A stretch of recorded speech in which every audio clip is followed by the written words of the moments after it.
Partie 1. Dieu et sa providence pour la culture humaine. Chapitre 3. Pourquoi Dieu a-t-il placé l'arbre de la connaissance du bien et du mal? Premier, mes frères et sœurs. L'arbre de la connaissance du bien. Lorsque vous élevez des enfants qui ont à peu près 2 à 3 ans, ils peuvent se blesser en touchant ou mangeant des objets dangereux dans la maison. Par exemple, supposons qu'il y ait du poison dans la maison. Même si les parents disent aux enfants « Tu ne dois jamais boire ceci », ils ne comprennent pas ce que cela veut dire. C'est pourquoi les parents cachent les choses dangereuses pour leur enfant ou retirent ces choses de la maison. Ils ne retirent tout d'abord que les choses dangereuses de la maison afin que leur enfant ne soit pas blessé. Mais dans la Bible, il y a un sujet étrange. Il s'agit de l'arbre de la connaissance du bien et du mal. Dieu a créé l'homme à sa propre image et a beaucoup aimé le premier homme, Adam. Il a placé son bien-aimé Adam dans le jardin d'Éden afin qu'il y vive, mais il a aussi placé l'arbre de la connaissance du bien et du mal.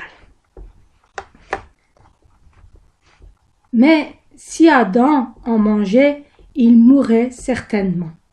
Adam a mangé de l'arbre et lui a tous ses descendants devinrent des pécheurs, qui devaient faire face à la punition de la mort. Pourquoi Dieu a-t-il alors placé un arbre tel dangereux dans le jardin?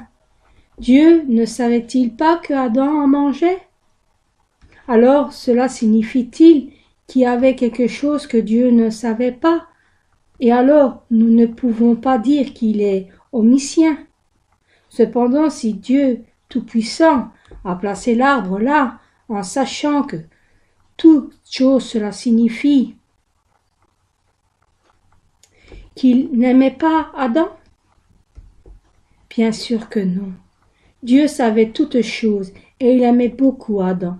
C'est pourquoi il y a placé l'arbre de la connaissance du bien et du mal. 2, mes frères et sœurs. Adam dans le jardin d'Éden. Lorsque Adam a été créé, malgré que son apparence fût celle d'un adulte, il était tout comme un bébé, nouveau-né en ce qui concerne la connaissance.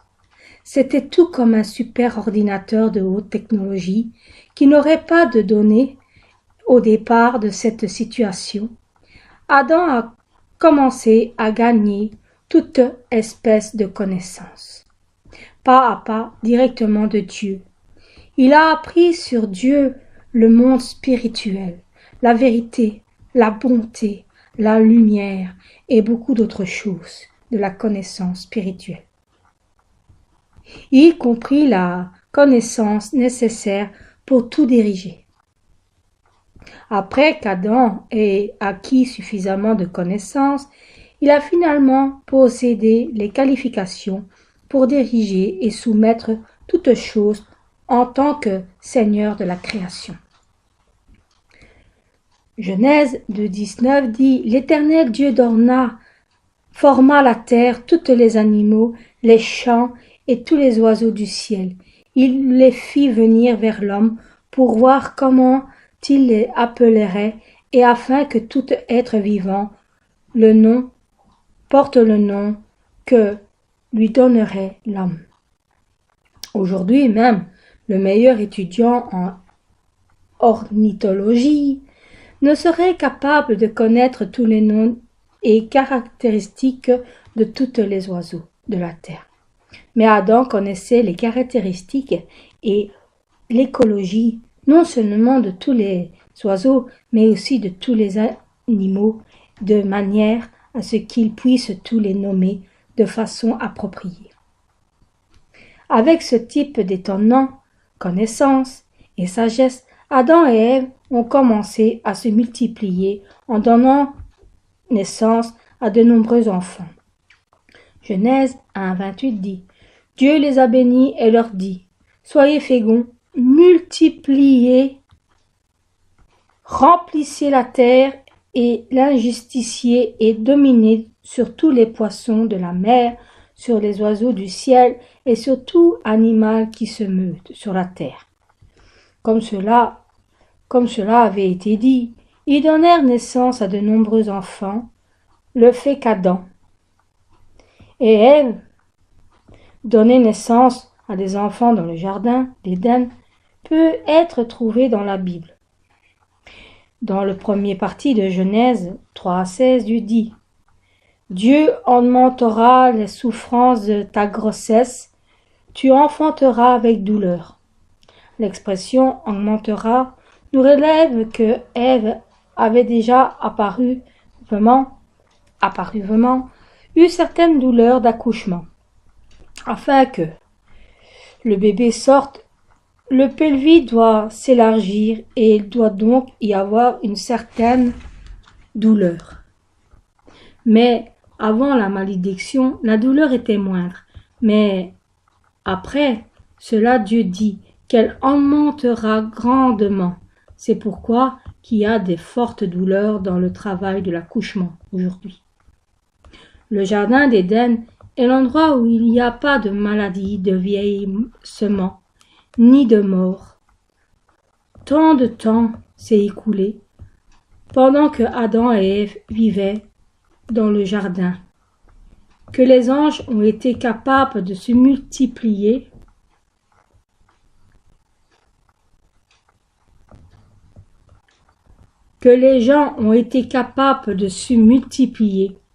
Lorsque Dieu m'a expliqué le message de la croix, il m'a dit que Adam avait vécu dans le jardin d'Éden pendant un temps inimaginable. La Bible le mentionne brièvement en tant de gens et ont une mauvaise compréhension. Ils croient que Adam a vécu dans le jardin pendant un temps relativement court, jusqu'à ce qu'il mange de l'arbre de la connaissance du bien et du mal. Dire que l'histoire de la culture humaine est de 6000 ans. Ces 6000 ans n'ont pas commencé au moment où Adam a été créé, mais au moment où il a été chassé vers cette terre. Une incalculable période de temps s'est écoulée entre la création d'Adam et son péché. Pendant cette longue période de temps, Adam a joui d'une grande autorité en tant que Seigneur de toutes choses, et il ne manquera de rien. 3. Mes frères et sœurs, la tentation de Satan. Mais lorsque Dieu a permis à Adam de vivre dans le jardin d'Éden, il a interdit une chose à Adam. Ne pouvait pas manger de l'arbre de la connaissance du bien et du mal. Genèse 2:16 dit « L'Éternel Dieu donna cet ordre à l'homme. Tu pourras manger de tous les arbres du jardin, mais tu ne mangeras pas de l'arbre de la connaissance du bien et du mal, car le jour où tu en mangeras, tu mourras certainement. » Au début, Adam et Ève ont bien observé ce commandement. Mais comme le temps passait, ils n'ont pas gardé le commandement de Dieu dans leur cœur. Les anges ont été créés uniquement pour observer les ordres de Dieu sans condition. Mais aux hommes, Dieu a donné un libre arbitre. Les hommes peuvent obéir ou choisir de ne pas obéir, selon leur libre arbitre. Après qu'un temps pas assez long soit écoulé, Adam et Ève n'ont plus gardé la parole de Dieu dans leurs pensées. Avec leur volonté propre, ils ont donc mangé de l'arbre de la connaissance du bien et du mal. Jusqu'à ce qu'Adam et Ève eurent mangé de l'arbre, le serpent joue un rôle très important. L'ennemi, diable et Satan, ont incité le serpent à tromper Ève. Aujourd'hui, beaucoup de gens sont dégoûtés lorsqu'ils voient les serpents. Mais ce n'est pas que les hommes aient détesté les serpents depuis le commencement. c'est-à-dire au moment où ils ont été créés. Les hommes ont commencé à détester les serpents de plus profond de leur nature, parce que les hommes sont arrivés sur le chemin de la mort à cause du serpent. En effet, le serpent, avant qu'il ne soit maudit, n'était pas repoussant du tout. Tout comme les autres créatures de Dieu, il était gentil et avait un aspect plaisant. L'apparence actuelle des serpents est celle qui était changée en pire à cause de la malédiction de Dieu. Après qu'il ait trompé Ève, le serpent n'était pas seulement gentil, mais il était très rusé.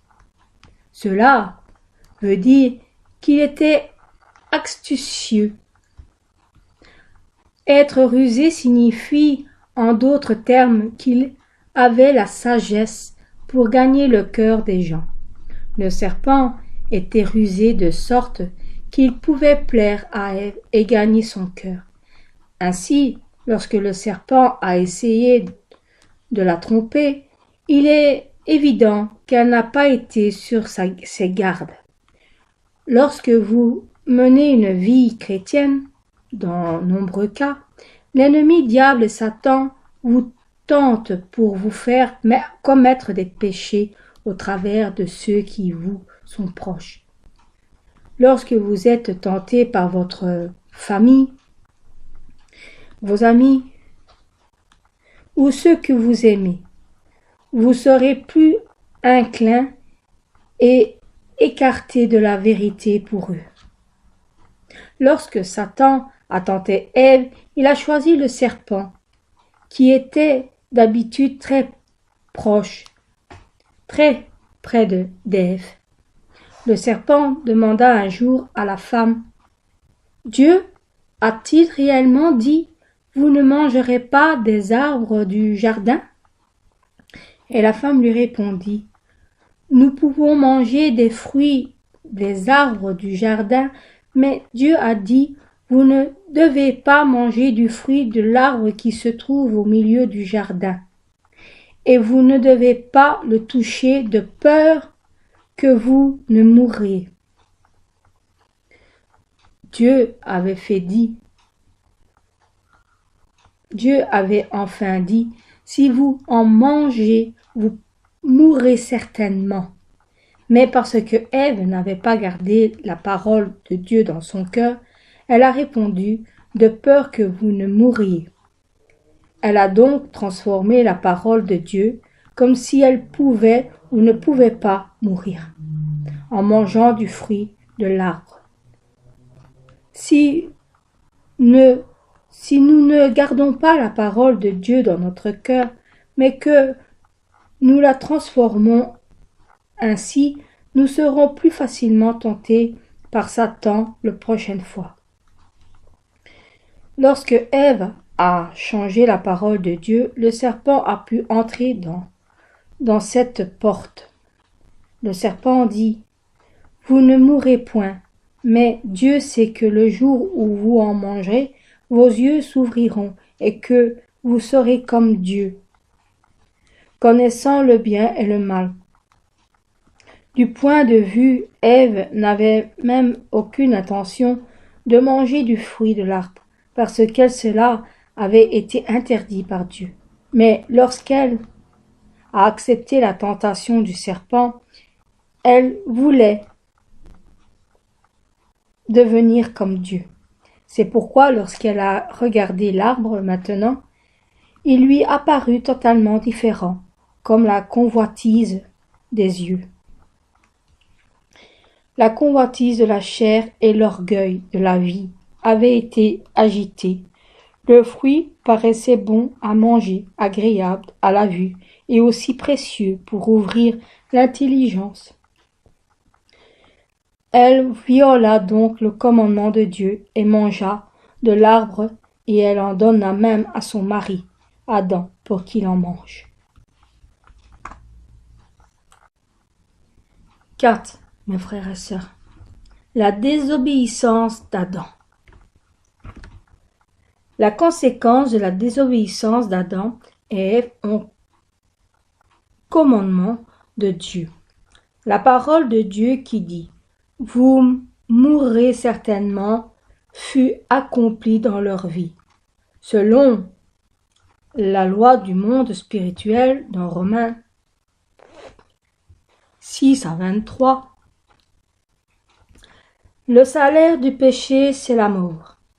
Ils devaient payer le prix de leur péché, bien sûr. Adam et Ève ne sont pas morts immédiatement après avoir mangé de l'arbre, mais la parole de Dieu qui dit « Vous mourrez certainement » n'était pas uniquement pour la mort physique. Cela signifiait une mort plus originelle qui est la mort de l'esprit. Notre corps physique n'est qu'une enveloppe visible qui contient notre esprit, et les choses les plus importantes pour l'homme sont son âme et son esprit, contenus dans son corps. L'esprit de l'homme peut vivre et recevoir la vie de Dieu au travers d'une communication avec lui. Mais après qu'Adam fut devenu un pécheur, il ne pouvait plus communiquer avec Dieu. Les hommes furent donc coupés de Dieu. L'ennemi, diable et Satan, ont pris l'homme comme étant leur propriété et les incitèrent à commettre des péchés qui les ont finalement conduits en enfer. Malgré que le corps meurt, se décompose et disparaît, l'esprit humain ne s'éteigne pas. C'est donc l'esprit qui reçoit la punition éternelle. En effet, en enfer. De cette manière, nous disons que lorsque la communication entre Dieu et Adam fut coupée, l'esprit d'Adam est mort, à cause du péché d'Adam. Non seulement Adam lui-même a été maudit, mais aussi tous ses descendants devinrent des pécheurs comme Adam et furent aussi soumis à la mort. Donc, comme les descendants d'Adam ont reçu le sang d'Adam et Ève, ils ont tout le péché originel, et ils sont destinés à la mort. Et donc, tous les enfants qui sont nés avant qu'Adam et Ève n'aient mangé de l'arbre et de la connaissance du bien et du mal, n'ont pas le péché originel et ils ne sont donc pas destinés à la mort. Il n'y a pas que les hommes qui ont été maudits par le péché d'Adam. Toutes les choses sur la terre qui ont été sous le contrôle d'Adam ont aussi été maudites. Genèse 3,17 dit « Il dit à l'homme, puisque tu as écouté la voix de ta femme et que tu as mangé de l'arbre au sujet duquel je t'avais donné cet ordre, tu n'en mangeras point, le sol sera maudit à cause de toi. C'est à force de tes peines que tu en tireras ta nourriture, tous les jours de ta vie. » Auparavant, il leur suffisait de prendre les fruits des arbres qui étaient abondants, mais maintenant, puisque le sol a été maudit pour produire des épines et des ronces, Adam a dû travailler dur et à la sueur de son front. Il pouvait avoir de la nourriture. De même, sur cette terre maudite, de nombreuses maladies et des organismes vivants vénéneux sont venus à l'existence qui n'existait pas auparavant. Les hommes ont aussi commencé à souffrir d'épreuves et de difficultés qui leur ont été imposées sur l'ennemi diable Satan. Parmi les choses maudites sur la terre, le serpent a été le plus maudit.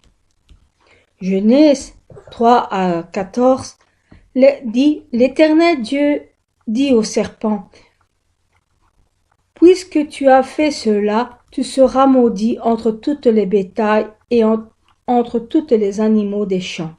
Tu marcheras sur ton ventre et tu mangeras de la poussière tous les jours de la vie. Avez-vous déjà vu un serpent manger de la poussière? Les serpents se nourrissent des rats et des souris, d'oiseaux ou d'insectes. Ainsi, serpent se réfère spirituellement à l'ennemi diable Satan. Et la poussière représente de manière figurée l'homme, qui a été fait de la poussière. Le serpent mangeant de la poussière signifie que l'ennemi diable Satan prendront l'homme charnel pour nourriture, en lui apportant épreuves et désastres. Comme il est écrit, ceux qui commettent des péchés et se corrompent dans la chair vont souffrir de toutes de douleurs sous le contrôle de l'ennemi diable Satan. 5, mes frères et sœurs. Pourquoi Dieu a-t-il placé l'arbre de la connaissance du bien et du mal?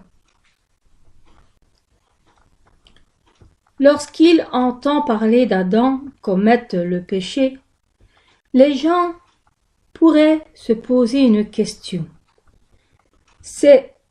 Mais pourquoi Dieu a-t-il alors créé l'arbre de la connaissance du bien et du mal?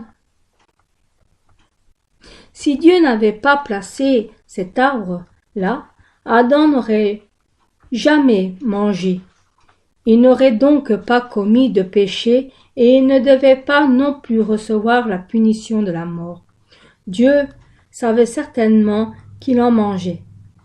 Et il aimait beaucoup Adam. Mais malgré cela, il a placé l'arbre. Quelle est la raison? En fin de compte, Dieu a placé l'arbre de la connaissance du bien et du mal afin de donner le véritable bonheur à Adam.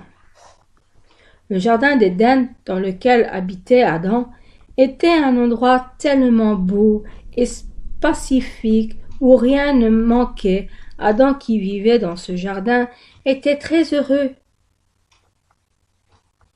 Non, il n'était pas heureux. Pour être plus précis, il ne pouvait rien ressentir. Comme le bonheur, il ne connaissait pas le bonheur. C'est parce qu'il n'avait jamais expérimenté le malheur qui est le contraire du bonheur. Adam n'a jamais expérimenté aucune maladie, mort, ni accident dans le jardin d'Éden, et il n'a donc jamais souffert de douleur ni de regrets causés par ces choses. Bien sûr, lorsque Dieu lui a expliqué ce qu'est le malheur, il pouvait le comprendre mentalement, mais sans l'avoir expérimenté lui-même. Il ne pouvait réaliser dans son cœur combien être malheureux et douloureux. Afin que les hommes puissent réaliser le vrai valeur de quelque chose, il doit avoir expérimenté le contraire, afin de connaître la relativité de ces choses. Imaginez-vous que vous n'ayez jamais été malade depuis votre naissance. Vous ne connaîtrez donc pas dans votre cœur à quoi ressemble la douleur et le regret de la maladie. Peu importe le nombre de commentaires que vous y avez, si vous avez quelqu'un qui souffre de maladie, vous pouvez ressentir quelque chose, mais vous ne pouvez jamais ressentir la douleur d'être malade. Un tel genre de personne ne peut jamais avoir une véritable reconnaissance pour sa bonne santé. Mais si une personne en bonne santé devient malade, il réalisera profondément l'importance de la santé dans son cœur et il sera reconnaissant du fait d'être en bonne santé. C'est la même chose avec toute chose Uniquement ceux qui ont connu la faim peuvent être reconnaissants pour la nourriture abondante. Uniquement lorsqu'il y a le mal, nous pouvons réaliser que la bonté est réellement bonne. Uniquement lorsqu'il y a des ténèbres, nous pouvons réaliser combien précieux est la lumière. Sans la pauvreté, nous ne pouvons être reconnaissants pour la prospérité. S'il n'y a pas de haine, nous ne saurions pas que l'amour est bon. Adam, qui vivait dans le jardin d'Éden, où il n'y avait aucune forme de malheur, ne pouvait pas réaliser son bonheur. Comme il n'avait jamais vu la mort, il ne pouvait pas pleinement comprendre dans son cœur ce que cela signifie. Lorsque Dieu a dit « Tu mourras certainement », Dieu aimait beaucoup Adam et a tout pourvu pour lui. Mais Adam ne pouvait pas remercier Dieu du plus profond de son cœur. Mais après avoir mangé de l'arbre de la connaissance du bien et du mal, et avoir été chassé du jardin, toutes choses furent changées. Comme Adam a dû vivre dans un monde maudit, il a commencé à souffrir de nombreuses choses qu'il n'avait jamais connues. Il a expérimenté la faim, la fatigue, le froid, la chaleur, la mort, les départs, les regrets et la douleur causée par ses péchés. Adam a pu réaliser combien il avait été heureux dans le jardin d'Éden. Amen. 6. Mes frères et sœurs. Libre arbitre et relativité. Si les hommes vivaient sans ressentir le vrai bonheur, quel peut être le sens de leur vie? Malgré qu'ils vivent dans le confort, au contraire, même si nous avons à souffrir pendant une courte période, si nous pouvons réaliser le bonheur au travers de cette courte souffrance, la vie serait plus valable pour nous. Les parents physiques ne grandissent pas leur enfant uniquement dans la maison. Bien qu'ils aiment leur enfant tellement, au dehors de la maison, il y a des tentations ou des mauvais amis ou tellement de dangers tels les accidents de circulation ou la maladie contagieuse, mais parce que les enfants ne peuvent devenir totalement grands qu'après avoir été à l'école et avoir expérimenté la société. Les parents envoient leurs enfants dans le monde. C'est pareil pour Dieu, le Père. Ce serait bien si Adam pouvait réaliser le bonheur dans son cœur et rendre grâce à Dieu en tant qu'enfant qui aime Dieu. Mais au contraire de Dieu, le Créateur, une créature telle un homme, ne peut réaliser la relativité des choses, au moins de les avoir expérimentées lui-même. C'est pourquoi Dieu a placé l'arbre de la connaissance du bien et du mal, afin que l'homme puisse expérimenter le malheur et les douleurs, afin qu'il puisse comprendre lui-même la relativité, et non pas seulement son corps,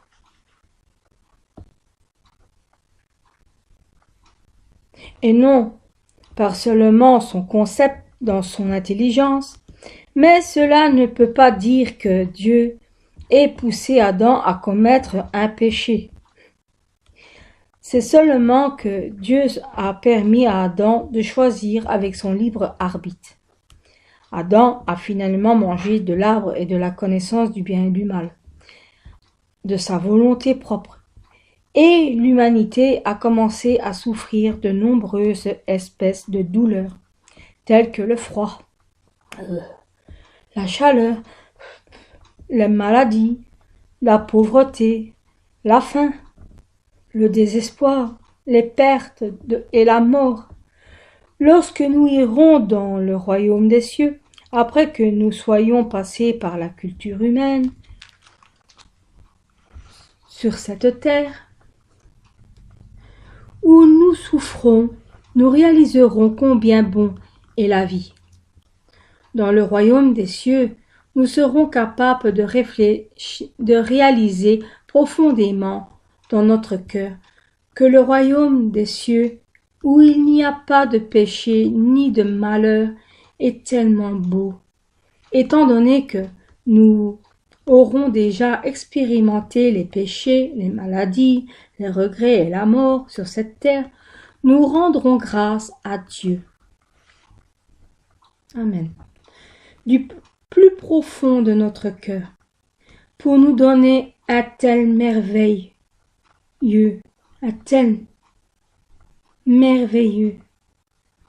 royaume des cieux, et de vivre dans la joie éternellement.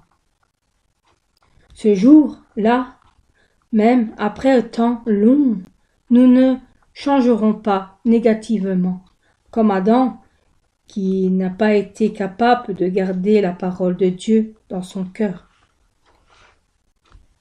C'est parce que nous savons, nous, seulement en tant que connaissance dans notre tête, mais parce que nous avons expérimenté la relativité. Nous savons avec précision que le royaume des cieux est tellement beau. Nous ne changerons donc pas avec le temps, mais au contraire, notre amour et notre reconnaissance augmentent de plus en plus. Adam a pu expérimenter le malheur en mangeant de l'arbre de la connaissance du bien et du mal. Il a aussi pu réaliser combien heureux avait été sa vie dans le jardin d'Éden. Si vous réalisez la volonté de Dieu en plaçant l'arbre de la connaissance, vous ne pouvez pas qu'admirer les merveilles providence de Dieu. Vous allez naturellement rendre grâce à Dieu pour son amour, de nous avoir donné l'opportunité de recevoir le bonheur éternel. Ceux qui réaliseront ce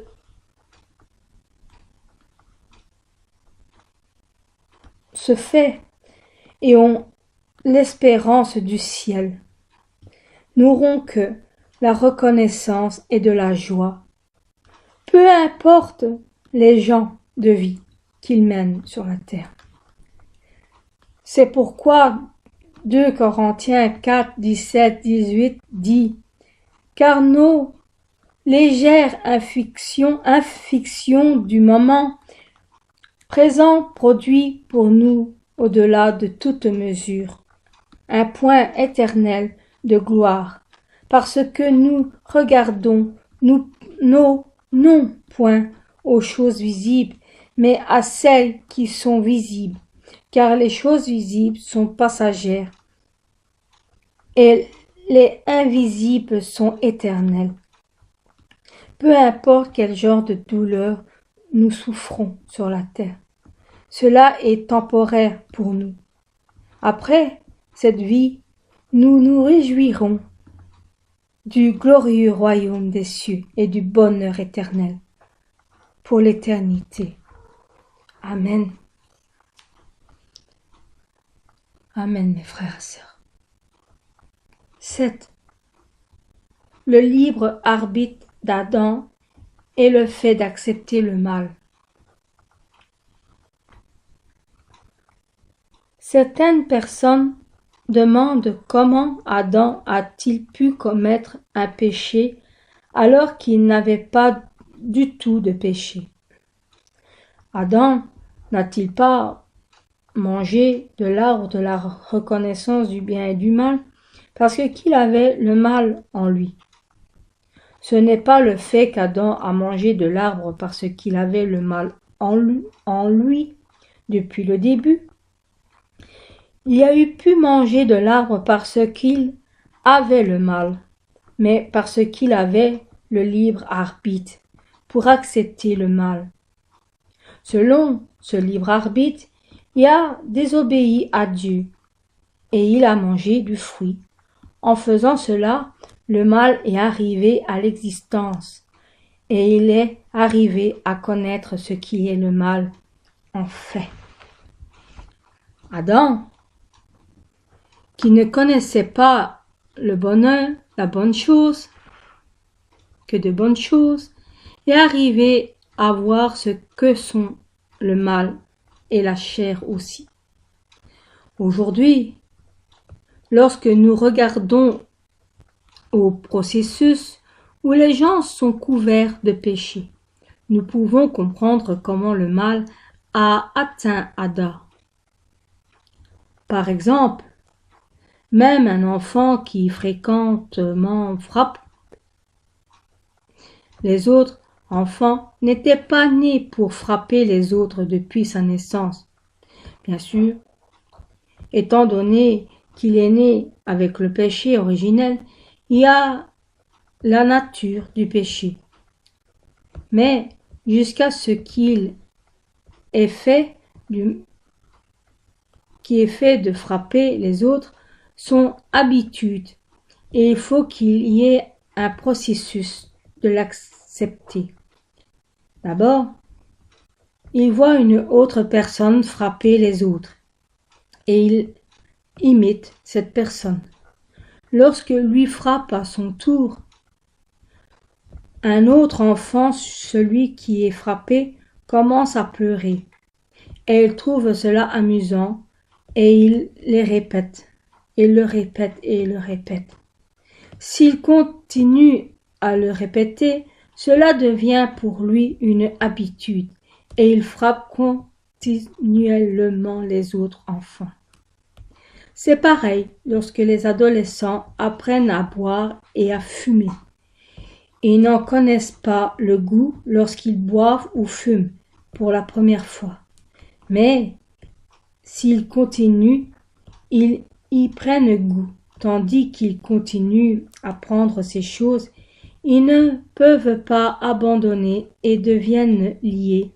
C'est pareil pour ceux qui disent des mauvaises paroles ou ceux qui se mettent facilement en colère. Ils continuent à accepter le péché et ces péchés deviennent enracinés dans leur cœur comme étant les leurs. Fin de la première partie. Que Dieu vous bénisse, mes frères et sœurs.